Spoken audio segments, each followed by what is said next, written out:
पंकज जी आप कुछ कहना चाह रहे थे, बोलिए। देखिए, पहले तो ये बात समझ लीजिए, प्रधानमंत्री मोदी 2014 से बने हैं, तब से वो विजनरी विकास के दूतक माने जाते हैं। और जिस तरह से कांग्रेस के पूर्व प्रधानमंत्री राजीव गांधी कहा करते थे कि हम 100 रुपए तेल सरकार बेचती तो 15 पैसा ही लाभार्थियों तक पहुंच पाता है, तो प्रधानमंत्री मोदी ने जिस तरह से जनधन खाते 53 करोड़ खोले और खुलवाए लोगों को विदाउट किसी धनराशि के, तो वो भी एक बहुत बड़ा उनका पायलट प्रोजेक्ट था। और उसके बाद आप देखिए कि 5 करोड़ 10 लाख जो फर्जी राशन कार्ड थे वो खत्म हो गए, जिससे लाभार्थियों का, भारतीय जनमानस को सीधा लाभ मिल रहा है। अब सवाल यह है कि वन नेशन वन इलेक्शन से कितने करोड़ रुपए का फायदा होगा। 1,35,000 करोड़ रुपए तो अभी 2024 के लोकसभा चुनाव में खर्च हुए हैं, और राज्यों के विधानसभा चुनाव में कितने पैसे खर्च होते हैं, तो अगर आप देख लीजिए तो कई लाख करोड़ का खर्च होगा। और पहली चीज ये है, राहत और मिलिट्री फोर्सेस और पैरा मिलिट्री फोर्स की, अगर देखिए इसका, अगर ये कमेटी ने सिफारिश की है, इतनी बड़ी रिपोर्ट दी है, कैबिनेट ने इसको मंजूरी दे दी है, तो निश्चित रूप से मान के चलिए कि इसका फुल प्रूफ व्यवस्था भी केंद्र सरकार के पास है। तभी देखिए सांसदों को व्हिप जारी किया गया है, संसद में रहने के लिए कहा गया है, तो निश्चित रूप से मान के चलिए ये बिल संसद में आ जाएगा। विपक्ष की मजबूरी है, क्षेत्रीय दलों की खासतौर से मजबूरी ये है कि उनका सुपड़ा साफ हो जाएगा, और जो राष्ट्रीय स्तर की पार्टियां जैसे कांग्रेस और बीजेपी, उनको इसका सीधे सीधे लाभ मिलेगा, क्योंकि वो राष्ट्रीय स्तर और प्रादेशिक स्तर और नीचे जो निकाय और पंचायत स्तर तक हर तरह का मैनिफेस्टो जारी करते हैं।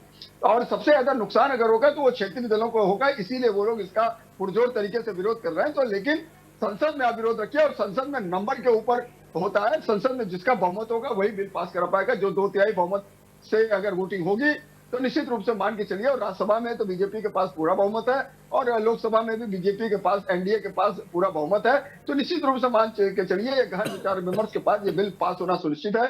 लेकिन मजबूरी क्षेत्रीय दलों की है कि उनका सुपड़ा साफ होना तय है, इसीलिए वो घबराए हुए हैं, इसीलिए वो जो है वन नेशन वन इलेक्शन, एक देश एक चुनाव का भारी विरोध कर रहे हैं कि किसी तरह से बिल पास ना हो।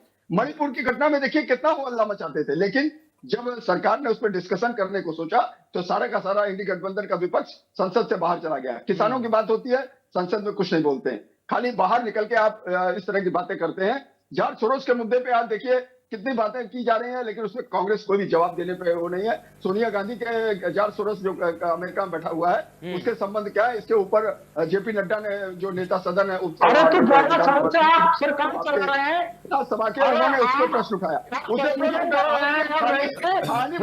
करने के लिए आपने क्या नाम है विधानसभा सभापति के खिलाफ प्रस्ताव ला दिया। जो 14 इस बार के सत्र में उसमें बहस नहीं हो पाएगी। जनता को भ्रमित करने के लिए, जनता को और आपके पास कोई मुद्दे नहीं है, इसीलिए राष्ट्रहित की बात करिए। राष्ट्रहित में अगर लाखों करोड़ रुपए बच रहे हैं, जनता का समय, ठीक है, तो उसके बाद एक राजेंद्र जी मैं एक सवाल आपसे पूछना चाहता हूँ, ठीक है, जब सदन की बात हो रही है, ठीक है पंकज जी, ठीक है, कई सारे ऐसे आप मुद्दे लेकर आए राजेंद्र जी जिसका जनता से क्या सरोकार था।